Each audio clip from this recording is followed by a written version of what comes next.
Some secrets don't wait to be found. They come looking for you. The year was 1842. America was young, proud, and desperate to appear untouchable. But beneath the polished speeches in Washington and the sermons on Sunday mornings, there ran another bloodstream, darker, older, and utterly ruthless. It wasn't cotton or tobacco that carved the arteries of that shadow economy. It was children. And opium. Along a forgotten route that stretched from the harbors of New England to the rotting docks of Canton, men in black coats and salt-stained uniforms trafficked more than goods. They trafficked futures. They trafficked innocence. They bartered human life for powdered oblivion, and they did it with the same calm precision they used to chart the tides. Picture the ports of Boston on a winter dawn. Frost laced the iron rails of the wharves. Lantern lights swayed against warehouses that seemed to breathe, their beams flickering across barrels that were never meant to be opened by strangers. The sailors unloading them spoke little, their eyes lowered, their hands quick. Inside some of those barrels, pressed bundles of poppy resin, pungent and sticky. Inside others, something worse, something that whimpered when the cold hit. Before we go deeper into this trade that America's textbooks scrubbed away, I want to know, where are you watching from? Your city, your state, because this story could have lived there too. The truth is that opium was not just an Eastern problem. America's hunger for the drug had been carefully manufactured. Missionaries carried whispers of its medicinal wonders back from China. Doctors, their coats stiff with starch and authority, prescribed laudanum like a sacrament. And behind them, in smoky counting houses, brokers counted coins that never seemed to stop flowing. But where there is appetite, there must be supply, and supply required sacrifice. A system grew. Not overnight, not with fanfare, but like a vine wrapping itself around a home until the windows no longer let in light. Ships would depart Boston or New York with legitimate cargo, textiles, timber, barrels of rum, and on the return journey they carried something hidden. Orphans, runaways, the unwanted children of factory towns and immigrant quarters. The smugglers gave them names that weren't their own, dressed them in garments that erased where they'd come from, and sold them to Chinese middlemen who measured their value not as lives, but as leverage. For every 3 children delivered, a ship's hold received 1 more crate of poppy resin. For every 10, a chest of silver. This wasn't charity. It wasn't even crime in the way the newspapers would have described it. It was commerce. It was the invisible spine of a nation learning to trade its moral compass for a needle and a dream. In the archives of New England's maritime museums, if you look carefully enough, you'll find ledgers that never mention children, yet the numbers don't add up. Cargo weights increase by tons, without explanation. Voyages list more provisions than the crew could consume, and once, just once, an anonymous hand scribbled in the margin of a ledger, "God forgive us. They will not stop crying." What you are about to hear is not folklore. It is the unspoken underside of America's so-called progress, the root carved in silence, stitched together by men who knew that the most valuable commodity is not always gold. Sometimes it is a voice. Sometimes it is the absence of one. And in 1842, silence was worth more than any coin minted in Philadelphia. Imagine the sound of a dockside bell clanging through fog, and beneath it, a muffled sob that no one dares acknowledge. That is where this story begins. The silence of the docks was not an accident. It was cultivated. Ships that carried children for opium never advertised their purpose, yet the men who crewed them lived with the same unspoken code. Speak nothing, see nothing, survive everything. Imagine the harbor at Canton, the air thick with the musk of spices, fish oil, and the acrid smoke of burning incense. Foreign ships lined the water like floating prisons, their flags flapping in winds that carried secrets across oceans. The smugglers disembarked with papers signed in Boston and London, their ledgers marked with ink that concealed more than it revealed. On the surface they were merchants, but in the shadows of those opium dens they became something else entirely, middlemen in a bargain that gnawed at the very marrow of civilization. The trade route had no official name. Sailors whispered of it as the forgotten passage, though in truth it was anything but forgotten. It was protected. The same senators who thundered about moral virtue in front of their congregations often had sons whose signatures inked the contracts, judges who condemned petty thieves to the gallows, quietly invested in shipping ventures that docked at midnight. Even pastors who preached about sin on Sunday blessed the voyages of charity vessels during the week. Their Bibles shut tight on the parts that spoke of children. And the children, their names, their accents, their very selves, were stripped away as efficiently as bark peeled from a tree. The smugglers bathed them in seawater, shaved their heads, forced them into clothes that disguised their origins. By the time they stepped into the crowded warehouses of Canton, they were commodities, faceless, voiceless, already erased. One American sailor's diary, hidden in a New England attic for a century before it surfaced, described the moment the exchange occurred. He wrote, "The crate were lifted onto the quay, and the men in silk robes counted them without looking inside. They did not ask for names, they asked for numbers, and the captain nodded, his hand trembling only once, when the smallest cried out for his mother. I turned my face to the harbor so the others would not see the tears. That night, the Opium came aboard in silence, each brick wrapped tighter than the children we had left behind." The ledger shows the profit. Each child was valued against the weight of opium resin. 10 years of life could be exchanged for 10 pounds of poppy. A brother and sister together might be worth a chest of silver. Human beings became currency, their bodies the scaffolding on which entire fortunes were built. Back in America, the results were invisible. Or so it seemed. Opium dens sprouted in the slums of San Francisco and New York, tucked behind laundries and saloons. Doctors prescribed tinctures to mothers, to soldiers, to anyone who asked. And while the nation prided itself on invention and expansion, it was addicted to a poison whose true price was paid on the other side of the sea, in cries that faded into Canton's fog. The system depended on one thing above all: secrecy. If even one voyage had been fully exposed, the machinery could have collapsed. But the men who ran it knew the strength of silence. They silenced the children, they silenced the sailors, and when a captain grew old and his conscience threatened to speak, they silenced him too. On a February morning in 1842, a ship named the Providence Star docked in Boston with its crew reduced by one. The logbook claimed he had fallen overboard during the passage, yet in the captain's cabin, a page had been torn from the journal, violently, desperately, leaving only the trace of one phrase still visible: "They will come for me next." By the spring of 1842, whispers of the Providence Star's missing sailor spread across the New England coast. Sailors gossiped like waves, restless, uncontainable, but this rumor carried a weight unlike the usual tavern tales of storms and shipwrecks. Men spoke of an oath, an invisible noose that tightened around anyone who dared to speak too much.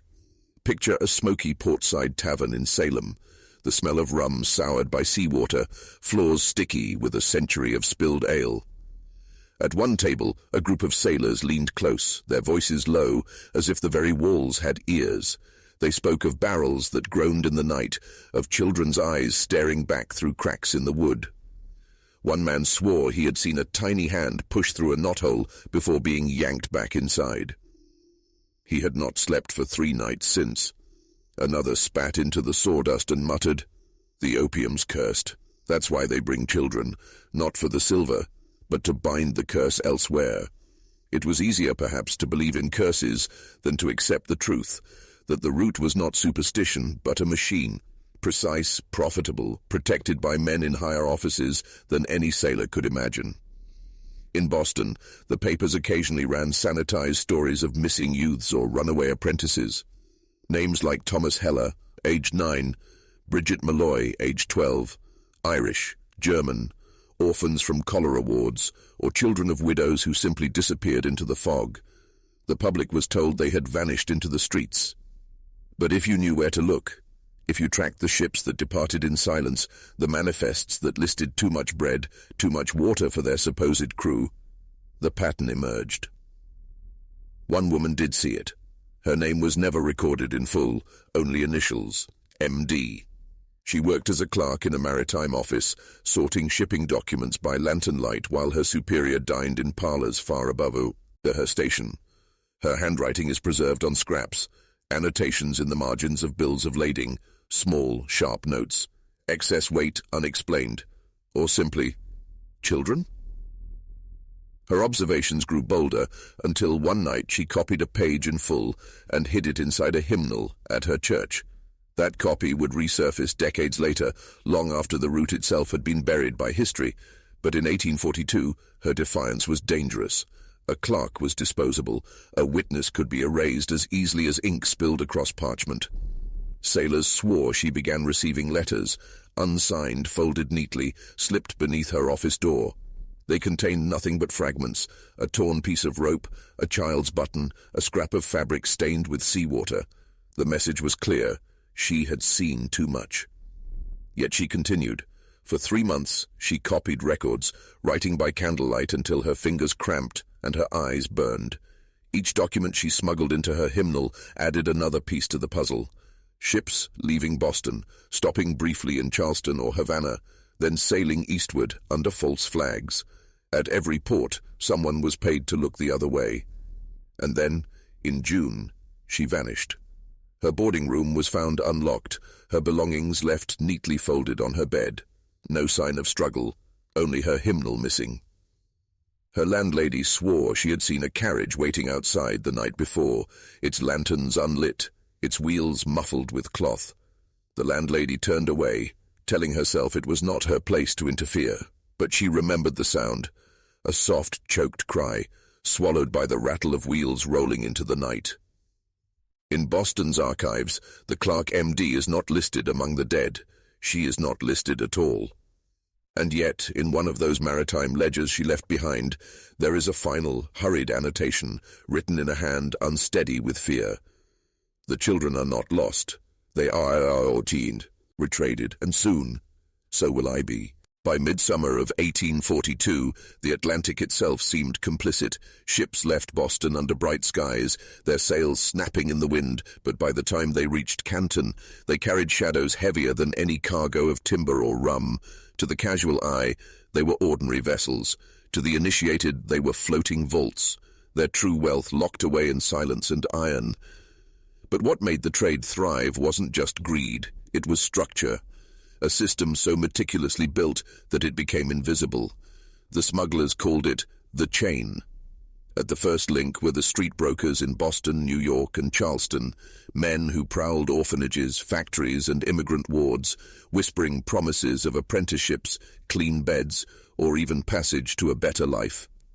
To the desperate, such words were gospel. To the smugglers, they were bait. The second link was forged in the offices of maritime companies, clerks and quartermasters who falsified manifests, adjusting numbers just enough to mask the truth. 5 barrels of apples became 6, 10 sailors became 12. Bread, salted beef, fresh water, always listed in quantities too large, but never so large as to raise suspicion. The third link stretched across the ocean. Ship captains who swore oaths not in the name of God, but of gold. These men knew their routes by heart, and each voyage was calibrated like clockwork. The children were stored below decks in crude compartments, their cries muffled by layers of cargo. Those who grew too weak to survive were cast into the sea under cover of darkness, their absence noted by no one but the waves. The final link waited in Canton, Chinese middlemen who dealt in shadows as easily as silver. They knew the weight of opium to the grain, the value of silence to the coin. Some were smugglers themselves, veterans of the opium wars, men who had seen entire villages enslaved to the pipe. For them, children were leverage, tools to balance scales soaked in opium dust. The brilliance and horror of the chain lay in its redundancy. If one link broke, another took its place. If one sailor spoke, he vanished. If a clerk asked too many questions, she was erased. And if an entire ship disappeared, another soon followed its path, identical in every detail, as though the sea itself had memorized the choreography. In a surviving letter from a Canton broker to his American partner, one line shimmers with cold detachment. Opium is hunger. Children are bread. The one feeds the other. And yet, despite the silence, traces of the truth bled into public view. Dockside priests whispered confessions they dared not repeat. Sailors drank themselves into madness rather than sail again. In Boston, mothers of missing children nailed their pleas to church doors, not knowing those very churches received donations from the men funding the voyages. The government, of course, saw nothing, or pretended to. Politicians distracted the public with debates over tariffs, borders, and the morality of slavery, while the chain thrummed beneath their speeches like an invisible drum. America's conscience was already for sale, and in 1842 its price was measured in pounds of poppy resin. What lingered most in the minds of those who brushed too close to the chain was not the profits nor the politics, but the sound. A low collective wail that seemed to rise from beneath the decks, carried by the wind even when the ship was a mile from shore. Some swore it wasn't just the children crying, but something older, something that lived in the wood and the salt, demanding payment for every soul that crossed the water. One sailor, sleepless and delirious, scrawled in his diary before hanging himself in a Charleston inn. "The ocean knows. It keeps their names when we will not, and it will bring them back." In the autumn of 1842, the chain's efficiency was tested and nearly exposed. It began with a storm.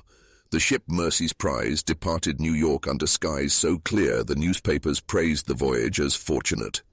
But halfway across the Atlantic, a gale struck with a fury that shredded sails and snapped masts like twigs. For 3 nights, the crew fought to keep her afloat, bailing water with blistered hands as the hull groaned like a beast in pain. Below deck, in the compartments no one spoke of, the children cried until the storm itself swallowed their voices. Some drowned in darkness before the crew even knew the ship was breaking.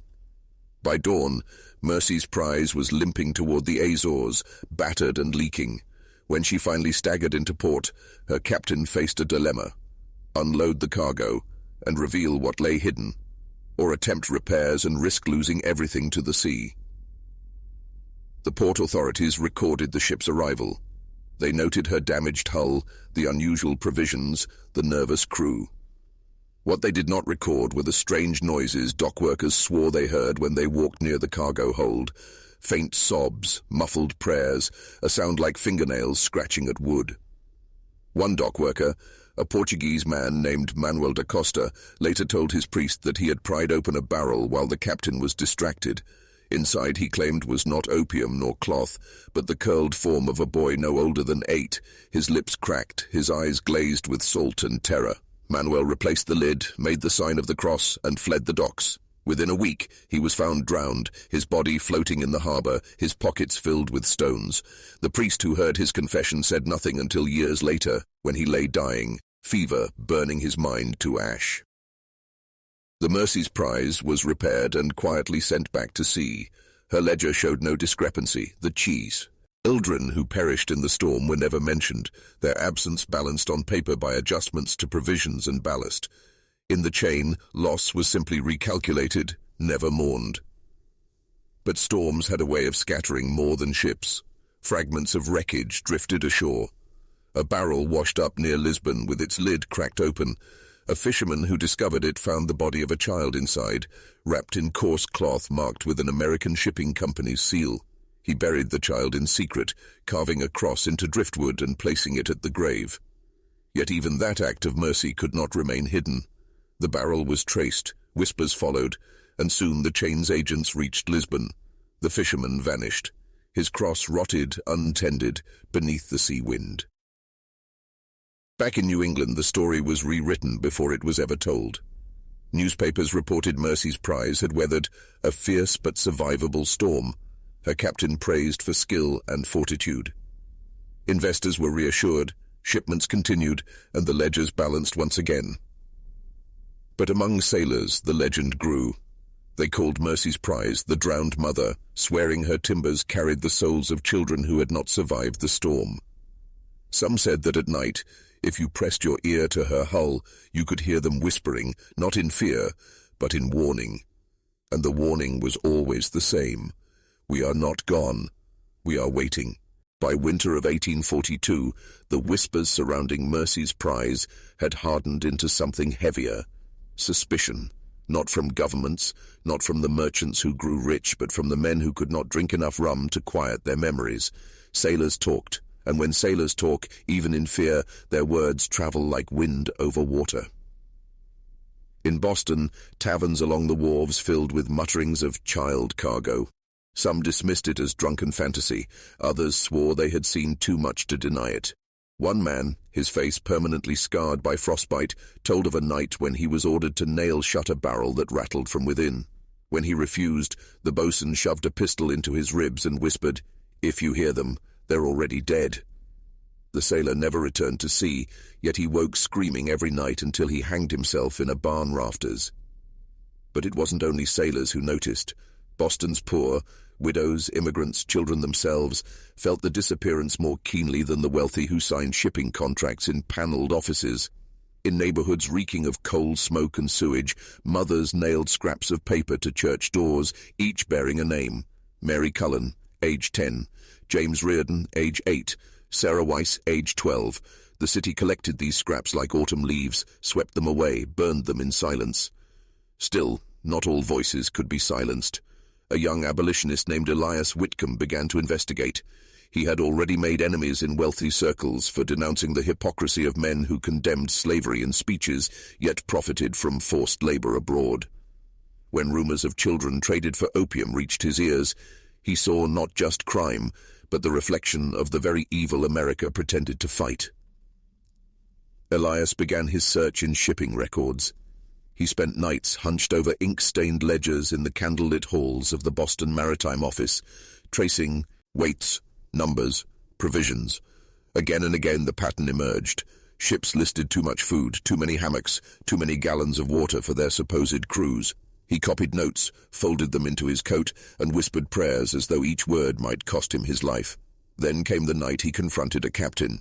Outside a tavern, the snow fell in heavy sheets, muffling the world into silence. Elias cornered the man, a hulking figure whose boots crunched against ice. "Where are the children?" Elias demanded, his breath white in the dark. The captain's reply was not denial, but laughter, low and cold. "You think they belong to you? To anyone? They're coin, boy, and coin don't cry."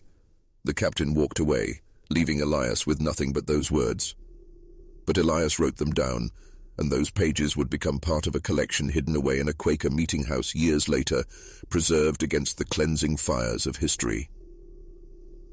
What Elias didn't know was that he was already being followed.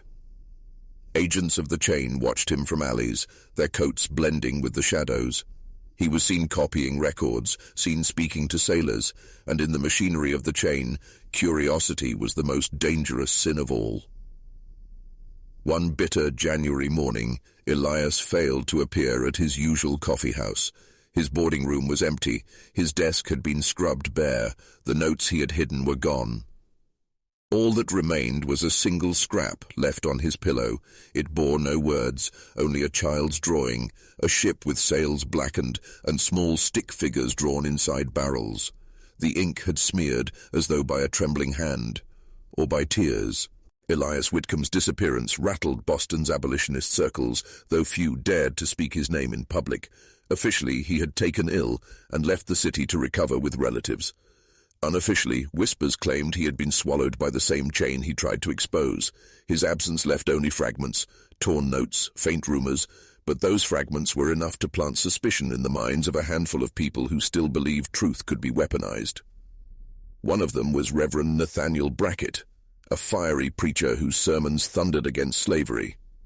His church in Roxbury was packed each Sunday with parishioners who came as much for the spectacle as for salvation. When Elias vanished, Brackett began to suspect the invisible threads that tied slavery in the South to something darker flowing through his own harbor. In one surviving sermon, preserved in his scrawled handwriting, he wrote, "They speak of liberty with their lips while their hands traffic in the young. The chains that rattle are not just iron on flesh, but silence on truth, and silence is the heavier chain." But Brackett's fire drew attention. One evening, returning from a meeting house, he found a small box waiting on his doorstep. Inside, cushioned by straw, lay a doll, crudely made, with button eyes and a stitched smile. Around its neck hung a tag that read simply, "Stay your tongue." Brackett's congregation noticed a shift after that night. His sermons grew less fiery, his eyes haunted.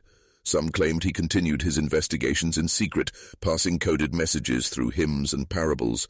But in the official record, he fell silent, and silence was victory for the chain. Meanwhile, the machinery of the trade ground on. Ships arrived in Canton, unloaded their human cargo, and returned with holds heavy with opium bricks. The dens of New England and New York flourished in back alleys, behind false doors, beneath the very noses of the men who condemned sin by day and smoked oblivion by night. For the children, there was no return journey. Canton's warehouses absorbed them into a system as merciless as the one that sent them there. Some were sold into brothels, others into servitude. Many vanished entirely.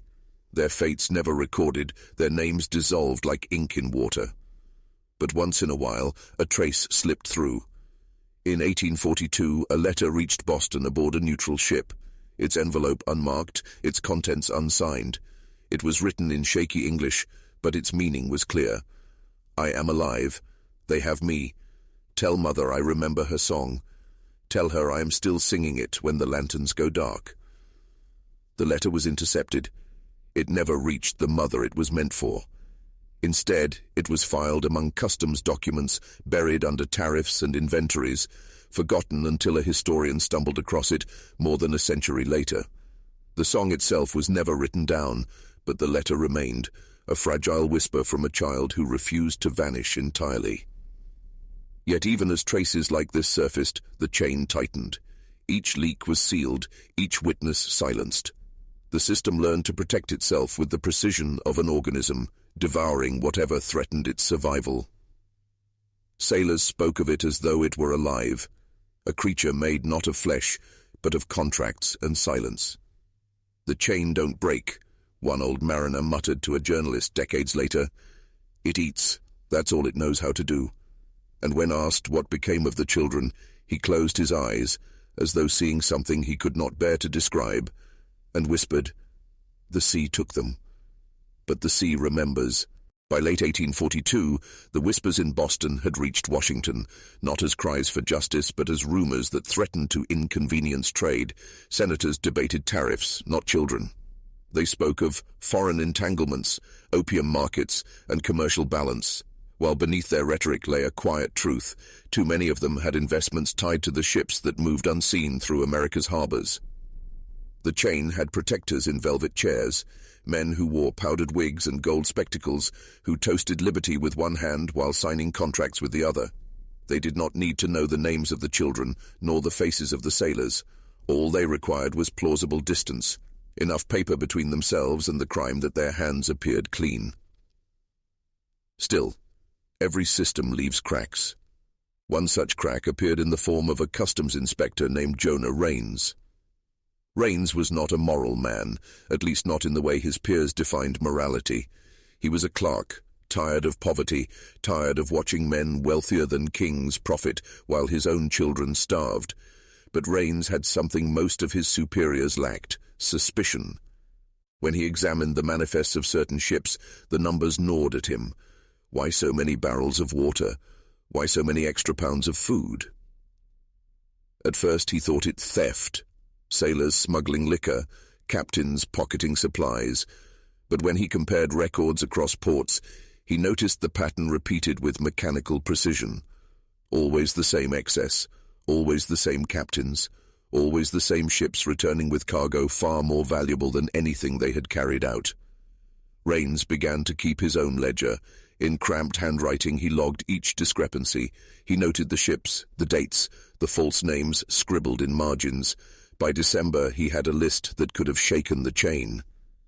But suspicion is a dangerous companion. Rains made the mistake of speaking aloud, just once, in a tavern, after too many cups of cheap rum. A fellow inspector recalled him muttering, "They're trading children, I swear it. Trading them for opium, and the bastards in Washington are letting it happen." Within a week, Rains was dismissed from his post for incompetence. His ledger vanished from his home. His family was told he had been reassigned to another district, though no record of that assignment has ever been found. His wife searched, pleading with officials, until finally she too disappeared. Her boarding house found empty, her belongings sold by unknown parties. The chain consumed them both. Yet fragments of Raines's work survived. A page torn from his ledger, smuggled into the pocket of a sailor who later deserted, ended up decades later in a private archive. It contained only a single column of numbers, ship names beside them, and a final, desperate note scrawled at the bottom. Children equal coin. The formula never fails. God help us if it is ever revealed. The horror of the chain was not only its cruelty, but its precision. To the men who operated it, children were not lives. They were units in an equation, and equations could be solved, erased, perfected. By the close of 1842, the forgotten route was no longer rumor. It was a living artery, hidden in plain sight, protected by power, and pulsing with the silence of those it consumed.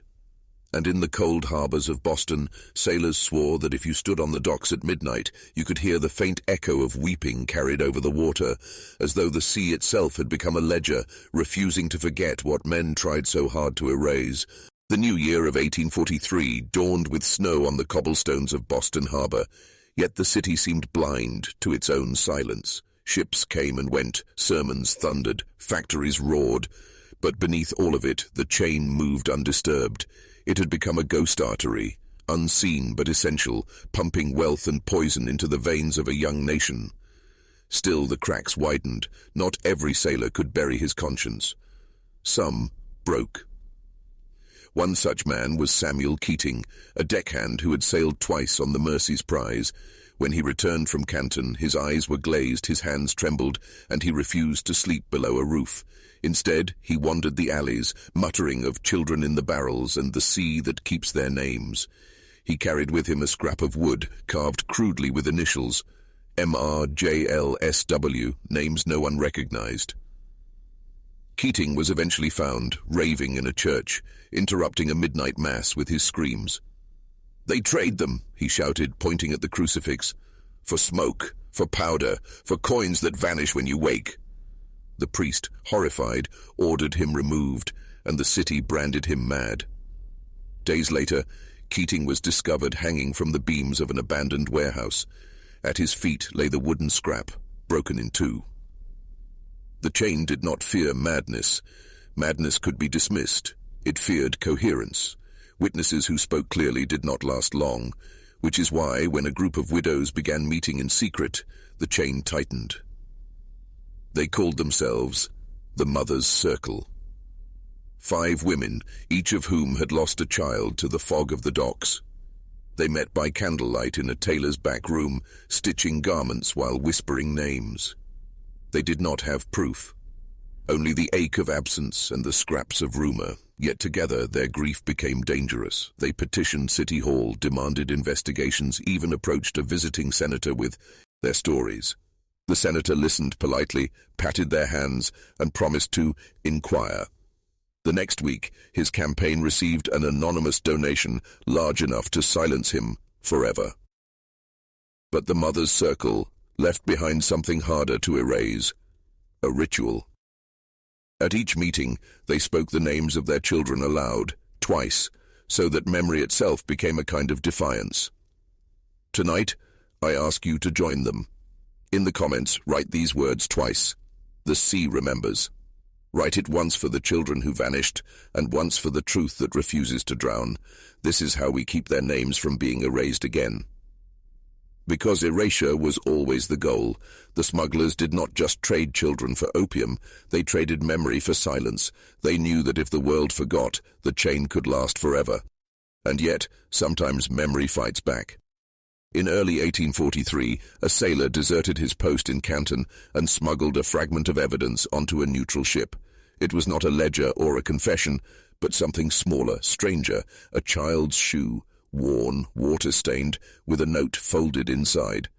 The note bore a single sentence written in broken English: "Tell them we were here."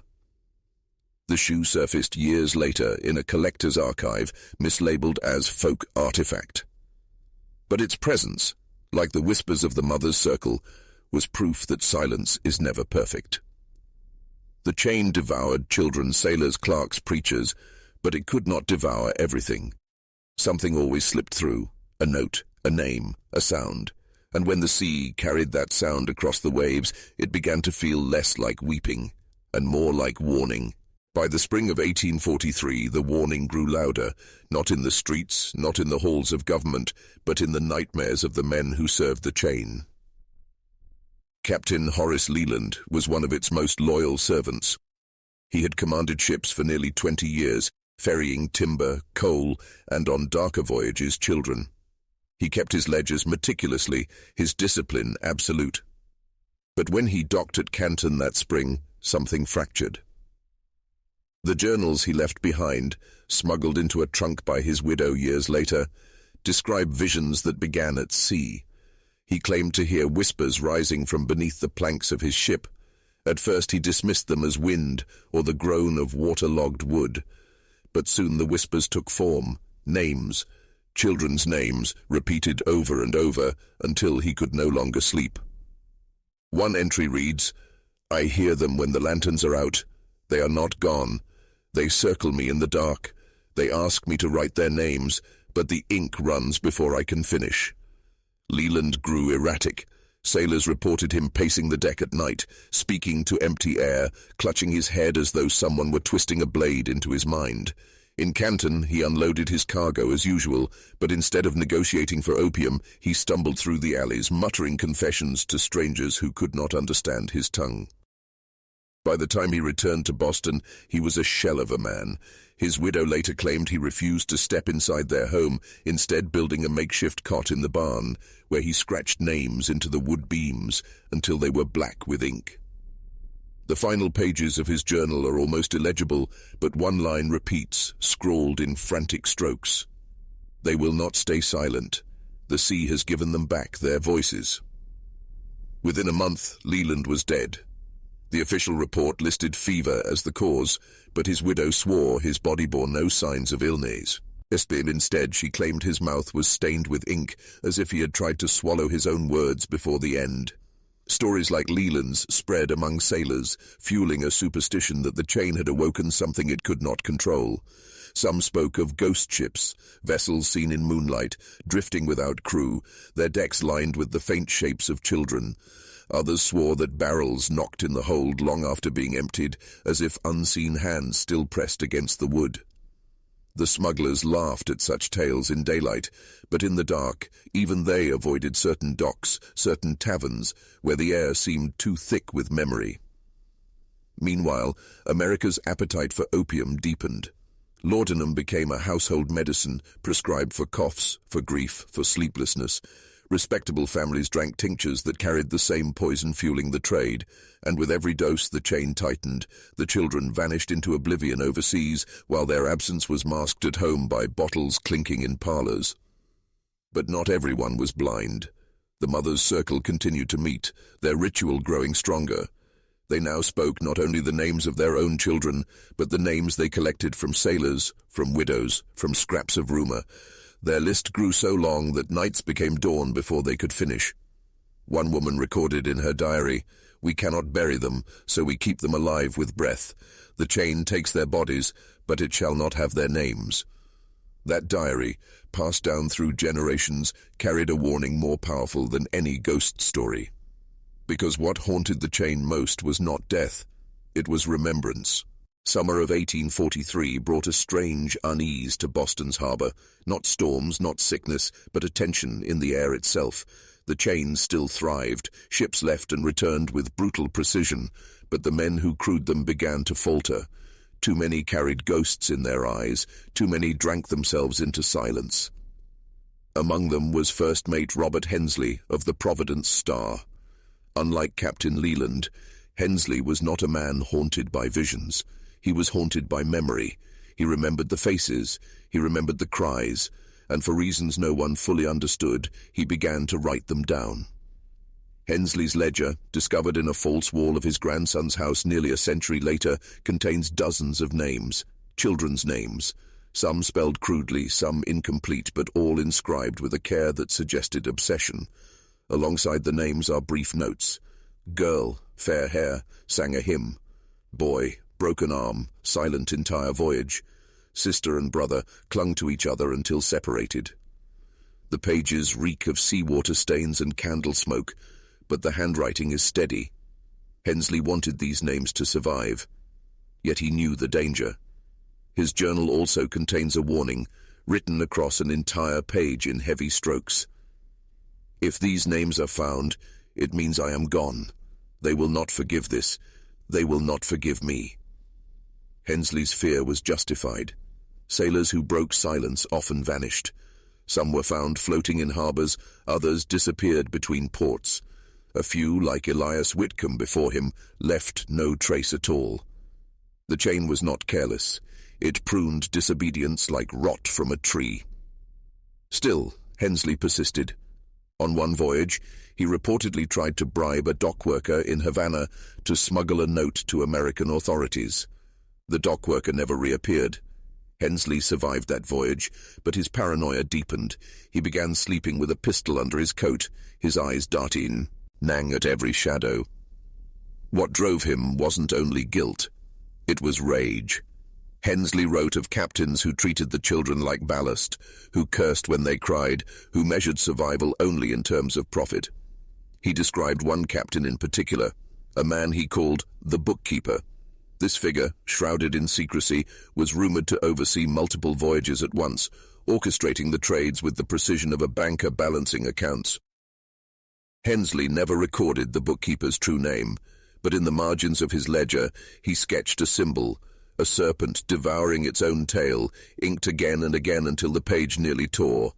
Beneath it he wrote, "The chain has a head, and it is not in Boston." That line has baffled historians since. Was the bookkeeper a figure in Washington, in Canton, or was he many men at once, a hydra whose faces shifted with each transaction? What is certain is this: Hensley did not survive long after. His final entry reads, "I hear them outside the door. Tonight, the names end with me." The next morning, his cabin was found locked from the inside, his body slumped over the desk, pistol in hand. The official report listed suicide, but the pistol had not been fired. The ledger vanished for nearly a century, hidden in silence. But when it resurfaced, the names spoke louder than Hensley ever could, names carved not just on paper, but into the conscience of history itself. And with them, a question that has never been answered. Who was the bookkeeper? The legend of the bookkeeper spread like a fever among sailors who worked the forgotten route. Some believed he was one man, a faceless figure who never set foot on a ship, but whose hand guided every voyage. Others swore he was a council, a handful of powerful men cloaked in anonymity, operating through coded letters and sealed ledgers. But whatever he was, his presence was felt. The chain moved with too much precision to be accidental. In Boston's counting houses, merchants received sealed envelopes marked with wax symbols, never signatures. In Canton, brokers bowed to an unseen authority, obeying orders that arrived by courier but bore no name. And in Washington, tariffs and shipping permits were quietly adjusted in ways that always benefited the same routes. The bookkeeper had no face, but his silence held more weight than any sermon or speech. One rare glimpse comes from a sailor's testimony recorded decades later in an asylum. The man, gaunt and wild-eyed, claimed he had once been summoned to deliver a package not to a dockside warehouse, but to a townhouse in Beacon Hill. Inside, he found a study lined with books and maps. At the desk sat a man with gloved hands, who spoke in a voice so calm it froze the sailor's blood. "Children are not lost," the man had said. "They are accounted for." The sailor fled, abandoning his post, and never worked the docks again. His testimony was dismissed as madness, yet his details matched what others hinted at. A figure who tracked not just cargo, but people, reducing lives to numbers on parchment. If the chain was an organism, the bookkeeper was its brain, and like any brain, it knew how to protect itself. When Hensley's secret ledger was rumored to exist, the bookkeeper's reach extended swiftly. Sailors were interrogated, dock workers disappeared, clerks were rotated between offices until no one could keep a trail of more. Emery. One by one, loose ends were cut. Even the mother's circle felt the bookkeeper's shadow. At one meeting, their candles sputtered as a gust of wind burst through the tailor's back room. On the floor, a slip of paper appeared. No one saw who had placed it. On it were 5 names, their children's, each written twice. Beneath them, a single line: "Stop speaking them or join them." The women wept, but they did not stop. If anything, their ritual grew stronger, their defiance sharper. And with each repetition of those names, they planted a seed of resistance that would not vanish, even as the chain swallowed entire generations. Meanwhile, Canton grew rich on the trade. Warehouses overflowed with resin bricks, their sweet, acrid scent choking the air. The children who arrived there were herded into hidden quarters, some sold into servitude, others vanishing into the labyrinth of brothels and opium dens. To the smugglers, they were never individuals. They were inventory. One letter from a Canton broker to an American investor survives. Its words are cold, precise, and devastating. Opium is the fire. Children are the wood. Without one, the other does not burn. By late 1843, the forgotten route had become more than a secret. It was a system so deeply rooted in profit, politics, and silence that tearing it out would have required tearing out the nation's own spine, and so it thrived.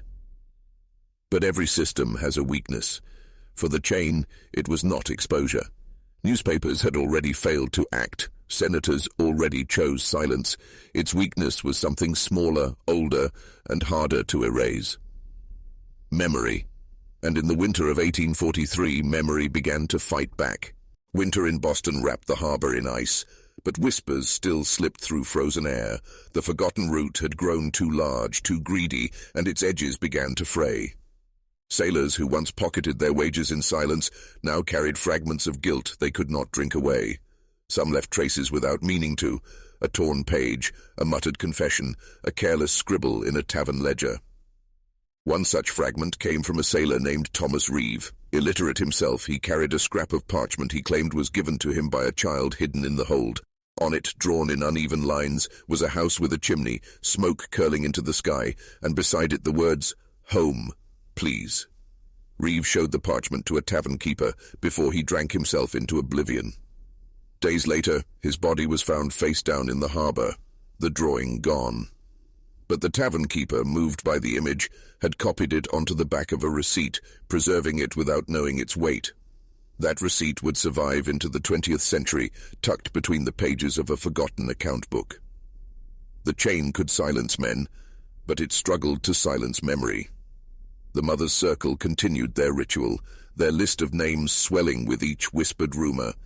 They stitched those names into hems of garments, embroidered them into shawls, as if sewing memory into fabric itself. Even when threatened, they refused to break. Their diary from that winter records a chilling entry. They want silence. We give them song. Each night we hum their names, and in the humming we feel them closer. Historians dismiss such entries as grief turned into superstition, but sailors told stranger tales. Some swore they heard voices beneath the ice of Boston Harbor, as though the sea itself had frozen mid-whale. One night, a watchman claimed he saw small handprints in the frost on a dockside warehouse door.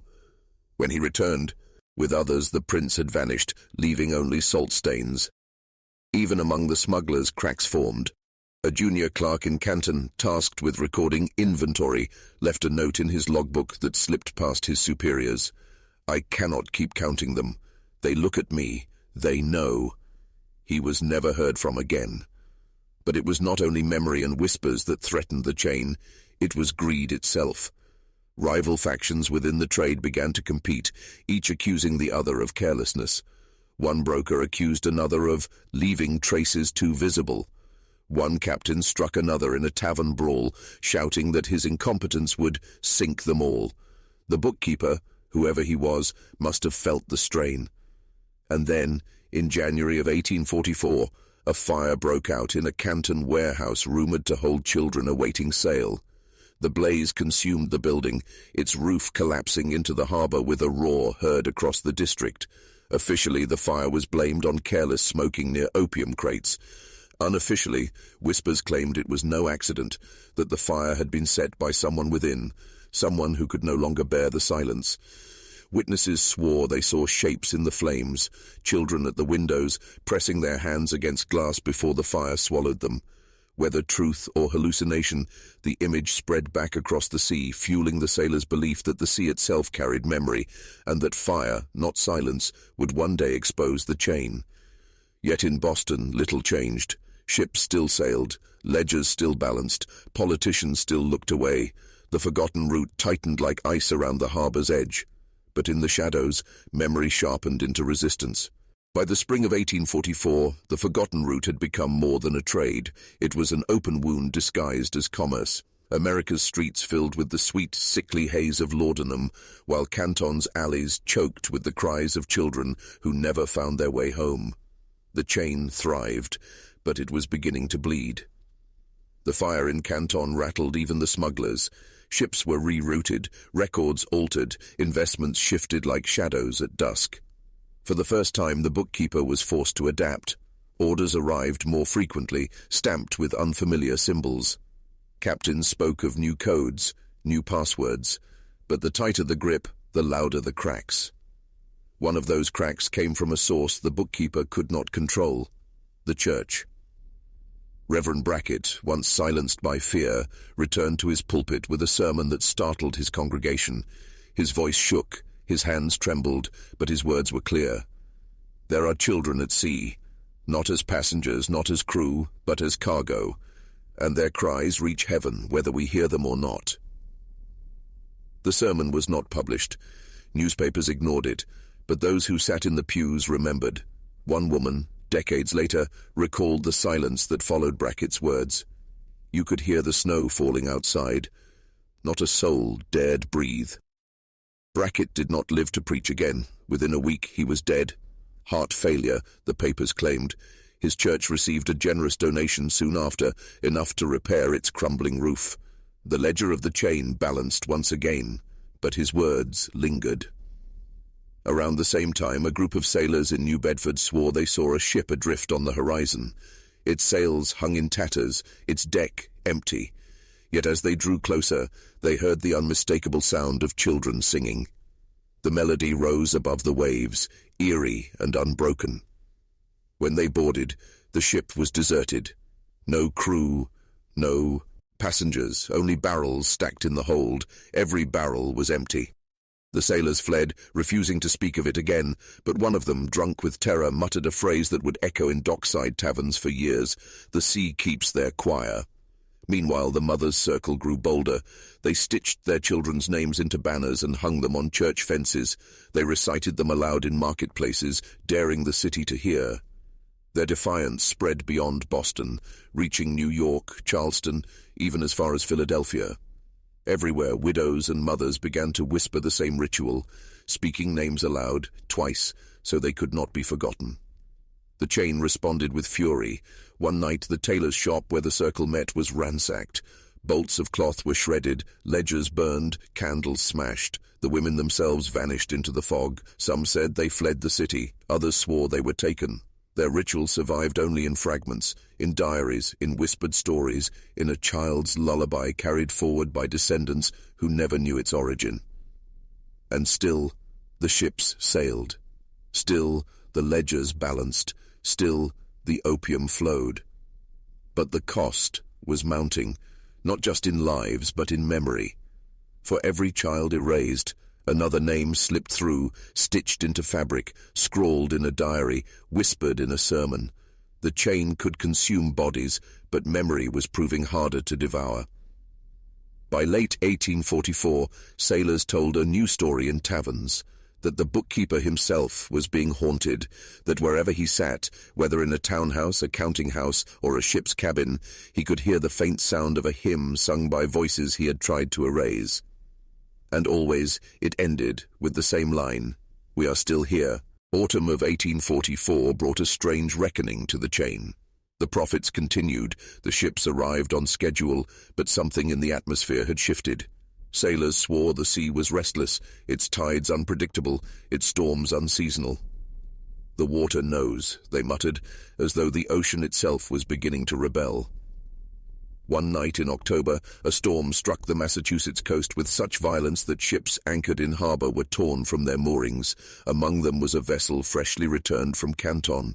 When the waves hurled it against the rocks, its cargo spilled into the sea. The morning tide carried wreckage ashore, splintered barrels, sodden crates, and one discovery that froze the blood of every witness: the body of a child, pale and stiff, tangled in seaweed. The corpse was quickly removed, its existence denied in official reports. Newspapers described the wreck as tragic, but manageable. Its cargo lost, but insured. Yet fishermen who saw the child whispered the truth in taverns, their voices trembling. Some claimed the boy's eyes were still open, unclouded, as though he had not drowned but been preserved, waiting to be found. The whispers reached Washington, but rather than investigate, senators moved to silence them. Insurance payouts were issued, shipping permits renewed, and the machinery of the chain continued without pause. To the powerful, one body was not evidence, it was inconvenience. Yet the image of the child lingered. Among Boston's poor, the story spread like fire. Mothers clutched their own children tighter, refusing to let them wander near the docks. Fathers muttered curses at the ships that loomed like predators against the skyline. A city that once looked to the harbor with pride began to look at it with fear. And fear has a way of shaping memory. Around this time, a rumor surfaced of a ledger smuggled out of Canton. Was not a sailor's diary, not a clerk's fragment, but an official record of trades. It was said to contain numbers, dates, and most damning of all, descriptions. 2 boys, fair complexion. 1 girl, sings hymns. 5 siblings, exchanged together. No one ever saw the ledger in full. Some claimed it was intercepted by the bookkeeper's agents before it reached American soil. Others believed it was hidden by sympathetic hands, waiting for the day the truth could be spoken aloud. But its existence, even as rumor, was enough to unsettle the chain. The bookkeeper responded with brutal efficiency. Sailors suspected of disloyalty vanished. Taverns rumored to harbor dissent burned in unexplained fires. One dockside priest who dared to speak of the drowned child was found beaten, his tongue cut out, his Bible torn to shreds. Yet suppression only deepened the legend. Among sailors, the drowned child became a symbol, not of fear, but of inevitability. They said his body had been delivered by the sea itself, proof that memory could not be buried. In candle-lit rooms, widows whispered the story to each other, always ending with the same line, "The sea remembers." The phrase began appearing scratched into tavern tables, carved into dock posts, scribbled on scraps of paper passed between sailors. It was no longer just a ritual, it was defiance. And though the bookkeeper controlled the ledgers, the ships, the profits, he could not control the tide of memory rising against him. By the end of 1844, even those who profited from the trade began to sense it. The chain was tightening not just around its victims, but around itself. Because the sea does not forget, and what the sea remembers, it eventually returns. Winter of 1844 settled heavy on Boston. Snow buried the cobblestones, ice cracked along the wharves, and the harbor lay like a frozen mirror. Yet even in that silence, the sea seemed to whisper. Sailors swore they heard voices under the ice, faint and brittle, as though children's cries had been caught in the water itself. For the bookkeeper, the whispers became dangerous not because they were true, but because they were spreading. Rumor had escaped the taverns and seeped into the parlors of merchants' wives, the corridors of politicians, even the sermons of bold preachers who dared allude to sins carried on the tide. Silence, once airtight, had begun to leak. In response, the chain grew ruthless. Ships were ordered to change routes, docking in smaller ports where fewer eyes lingered. Records were scrubbed, names erased, bribes doubled. But the tighter the grip, the more the cracks widened. One evening, a group of sailors deserted from a vessel moored in New Bedford. Starving, frost-bitten, they stumbled into a church and collapsed at the altar. When questioned, they refused food and drink until the priest swore to record their words. What they described was not just transport, but ritual. Children marked with chalk symbols on their wrists, grouped according to value, whispered about as inventory. The priest, terrified, copied their words into a leather-bound journal. The next day, the sailors vanished from the church. Their journal survived, smuggled into the hands of abolitionists, though most dismissed it as madness. Still, its pages carried a chilling refrain: "They are not lost, they are numbered." Meanwhile, in Canton, tensions flared. The fire months earlier had exposed vulnerabilities, and whispers of betrayal spread among the brokers themselves. Some claimed a captain had sold information to rival traders. Others whispered of Chinese officials secretly compiling evidence, waiting for the right moment to strike. The opium dens grew crowded, their walls sweating with smoke and desperation, while in hidden rooms children huddled in silence, their futures bartered like coins. Back in Boston, the Mothers' Circle, or what remained of it, adapted their defiance. With their meeting place destroyed, they began gathering in graveyards, standing by lantern light among the stones. There they spoke their children's names aloud, twice, their breath clouding in the cold, their voices echoing against the marble markers. To them, cemeteries became safer than churches. The dead, after all, could not be bribed into silence. One diary entry from that winter, penned by the last surviving member of the circle, reads, "We speak them here where the ground is honest. The earth does not lie. If it takes our bodies, it will keep our words." The bookkeeper's agents surely knew of these rituals, yet they did not stop them. Perhaps they saw them as harmless grief. Perhaps they understood the deeper danger but could not touch it, because memory, once spoken into the world, becomes harder to erase. And so, the tension swelled. Ships still departed, children still vanished, opium still flowed. But in the marrow of the chain, something was shifting. The silence that had sustained it for years was beginning to crack. One sailor described it best in a letter smuggled home before he vanished. "The sea is no longer ours. We thought we fed it children, but it was only biding time. Now it speaks them back to us, and when it does, none of us will sleep again." By early 1845, the forgotten route was still alive, but it was no longer invisible. What had once been rumor now lingered like smoke, clinging to sailors, priests, widows, and even merchants who dared not admit what they had bought into. The chain had weathered storms, fires, and whispers, but it could not stop the slow rise of memory. Evidence began to surface in fragments. A sailor's diary smuggled to a Quaker meeting house. A customs clerk's scribbled notes hidden in a hymnal. A priest's journal describing children's cries beneath the floorboards of a ship. Alone, each piece was dismissed as madness, grief, or exaggeration.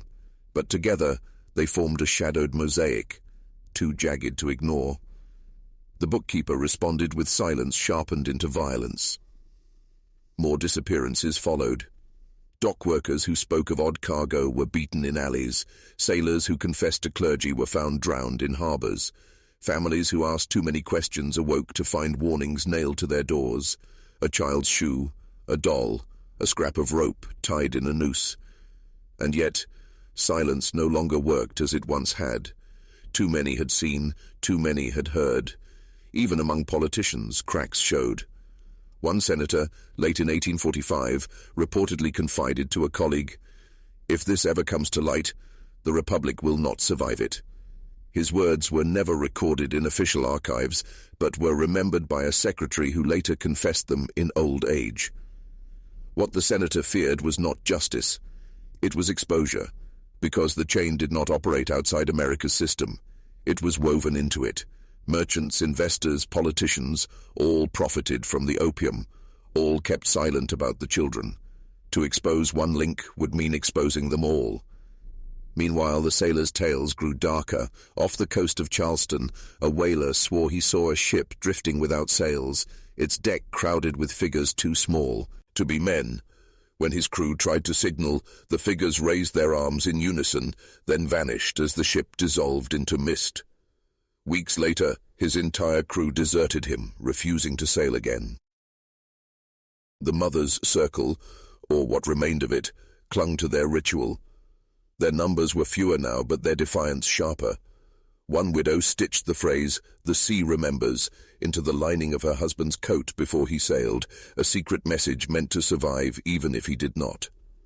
Another carved her daughter's name into the wooden pew of a church where it remained for decades, hidden beneath layers of varnish. It was memory that gnawed at the chain, not rebellion. Guns could kill men, bribes could silence officials, but whispers could not be erased. They lived in wood, in cloth, in water. They traveled faster than ships. By the end of 1845, the bookkeeper must have known the system could not remain hidden forever. Some captains were ordered to burn their ledgers at sea. Others were told to alter routes so erratic that no pattern could be traced. It was desperation masquerading as order. Yet even as the bookkeeper tightened his grasp, the legends grew bolder. Sailors carved serpents into tavern tables, marking the chain symbol as both curse and confession. Children in Boston began singing rhymes of ships that steal the young, their games echoing horrors they could not understand. And always in the background, the refrain rose stronger. The sea remembers. It had become more than defiance. It was prophecy. By the close of 1845, the forgotten route was no longer merely a chain of ships and ledgers. It had become a shadow stitched into America's conscience, a secret too large to name, too profitable to stop, too cruel to endure. The bookkeeper, whoever he truly was, succeeded in one respect. No tribunal ever judged him, no public record ever exposed his name. He vanished into history's silence, leaving only the serpent symbol scrawled in ledgers and whispered in taverns. The chain survived, reshaping itself with new routes, new faces, new disguises, but its memory could not be scrubbed clean, because memory had already escaped. The sailors who drank themselves to death left behind journals no fire consumed. The mothers who spoke names into the night stitched them into fabric that outlasted their bodies. Priests, clerks, even madmen scribbled fragments that together formed an unholy scripture, proof that silence was never complete. And always, the sea betrayed the chain. Bodies washed ashore, barrels cracked open, voices carried across fog. Fishermen swore they heard hymns rising from the waves. Dockworkers claimed they saw pale hands pressing against the hulls of ships. Some dismissed it as superstition, others as guilt. But the whispers endured, because the sea itself was the only witness that could not be bribed. In Boston, the legend of the drowned child hardened into folklore. Parents warned their children to stay away from the harbor, whispering of the boy who waits beneath the tide. In Canton, rumors of the fire and the children it consumed spread like smoke, fueling unrest in opium dens where men stared too long at their pipes, haunted by faces they could not name. The phrase, "the sea remembers," became more than defiance. It became incantation. Sailors carved it into wood, widows whispered it at graves, children chalked it onto stones. Every repetition went as a wound against the silence the chain had tried to impose, and in that wound, history bled. The forgotten route was buried by time, hidden in archives, sanitized by textbooks that spoke of tariffs, treaties, and trade, but never of children traded for opium. Yet fragments still surface. A shoe in a collector's cabinet, a diary in an attic, a hymn hummed in a church long after its origin was forgotten. Each fragment is proof that the silence never fully held.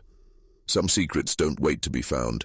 They come looking for you, and when they do, they change you. Because once you know what the sea remembers, you can never walk the shore the same way again. So the next time you hear the clang of a buoy bell or the groan of a ship's hull against the tide, listen closely. Beneath the sound of waves there is another rhythm, faint, relentless, eternal. It is the sound of names. Names that were stolen. Names that were silenced. Names that refused to vanish. The sea remembers them still. And now, so do you.